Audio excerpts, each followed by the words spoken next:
you can definitely change the economics for your business. What it's not doing is allowing somebody that doesn't know what they're creating or why to be able to create something of high quality. You are the person that's managing their work. And in order to manage their work, you need to know the difference between doing good work and not good work. What this is doing is it's making it so people that do have the expertise can offer more for a lot less. The person that knows how to build a roof using a nail gun is going to get that job done a lot faster, and it's still going to be a very high quality roof that's installed on your home. However, I, for one, am not a roofer, so I'll speak for myself. If you were to hire me to install a roof on your home, it's not going to change things very much, whether I have a hammer or I have a nail gun. You probably should hire someone that knows what they're doing. This week, I had a call with a university advising on their digital marketing program. And one of the things that we talked about was continuing education courses. They were asking about the types of programs that small businesses could benefit from. And during the conversation, there were some graphic designers that were on the call as well.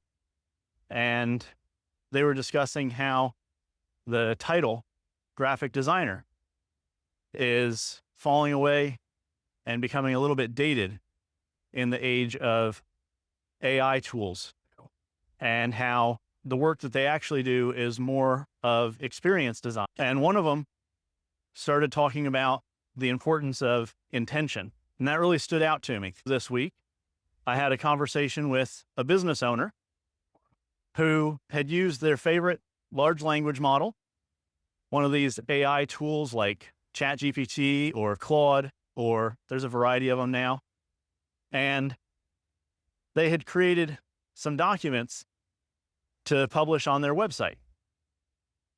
They were under the impression that if they published these few pages on their site, that would solve all of the problems and their website would rank at the top of Google search for the keywords that they were after. The problem here is that they had some words, but they didn't have the intention figured out. That really stood out to me as a very important component. And it's not something new either. I've been building websites for a little over 30 years now. And one of the things that I came across decades ago now is the idea that every person graduating high school would know how to build a website. So what's the point? Why bother being involved in this industry? And it eventually dawned on me that while it's true, they would know how to build a website, they wouldn't know how to run a business building websites, and they wouldn't know how to grow someone else's business through that website that they built. Upwork, Fiverr, Odesk, if you remember that platform from years ago.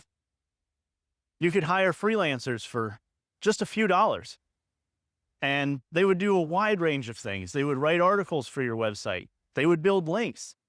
They would build the whole website. You could have all of this done for tens of dollars. Maybe you'd spend a couple $100 at most. And I would talk to people then about hiring those people to work for them. The thing I always pointed out is that, yes, you can hire those people to do that labor. But if you're going to hire someone, you must be able to tell what a quality deliverable looks like. You are the person that's managing their work. And in order to manage their work, you need to know the difference between doing good work and not good work. So if somebody was able to manage the deliverables and ensure that they were getting good quality work, they could save a good deal of money. That's exactly what we're going through right now with all of these new tools that are available. They are making it incredibly easy to put a bunch of words on a page for create images, but they are not taking the role of an experienced search engine optimization expert. They are not taking the role of an experienced graphics designer. Part of what these people are bringing to the work that they do is those years of knowledge, the curation, the taste in selecting which words, which images, and at the very least, deciding how to craft the prompt that you put into the machine in order to get that output. What this is doing is it's making it so people that do have the expertise can offer more for a lot less. That's one of the things that we're doing with OptSus. We're offering a lot more services for a lot less money because the unit economics have changed within our business, and we pass that down to the customers. What it's not doing is allowing somebody that doesn't know what they're creating or why to be able to create something of high quality. Another example came to mind. Let's think about somebody that works in roofing, the person that put the roof on your house.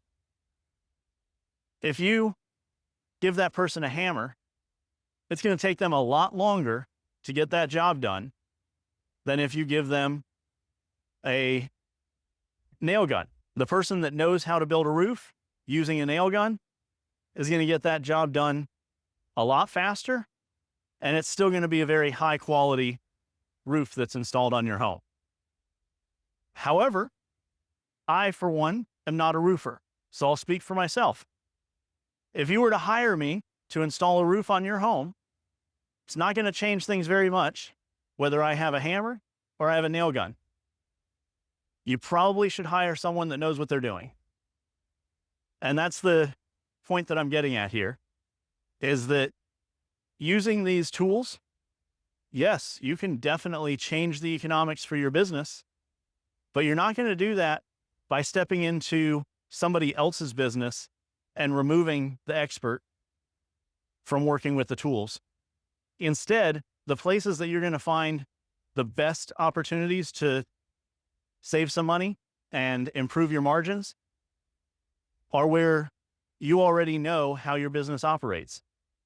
What are the things these tools could do for your business where you already know exactly how to judge a quality product? Those are the places that you want to start. This is how important it is to have the judgment and the subject matter expertise while using these tools. Sure, they'll put a whole bunch of words onto a page. Those words will follow the topic that's being discussed. But if you don't believe me, I want you to actually go have a conversation with your favorite language model. Fire up ChatGPT, Claude, whichever tool you like to use, and ask it to explain the impact of helpful content updates in Google, which came after large language models made it so easy to create content. These tools will give you a history lesson on what has changed in Google.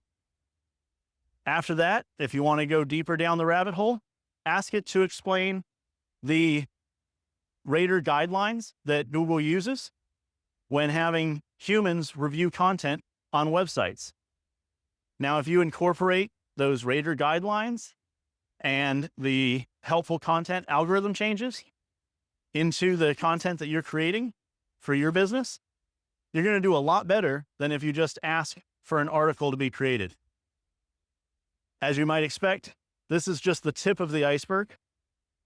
There are a lot of things that go into creating content for your website and search engine optimization to get your website to rank. There are a lot of things that go into graphic design that a subject matter expert is going to be able to automatically bring into anything that they create for your business. This is one of those examples of where the 30 years of experience that I have building websites helps me to see the patterns and how this is not new.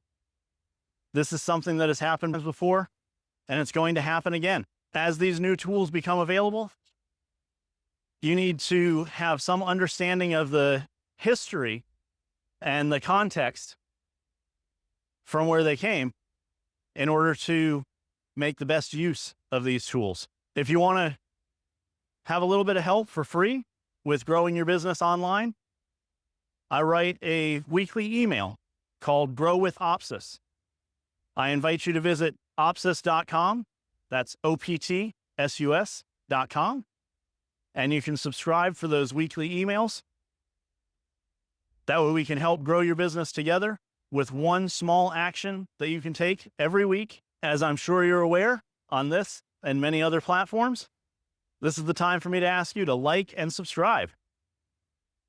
And with that, I'm going to leave you with the view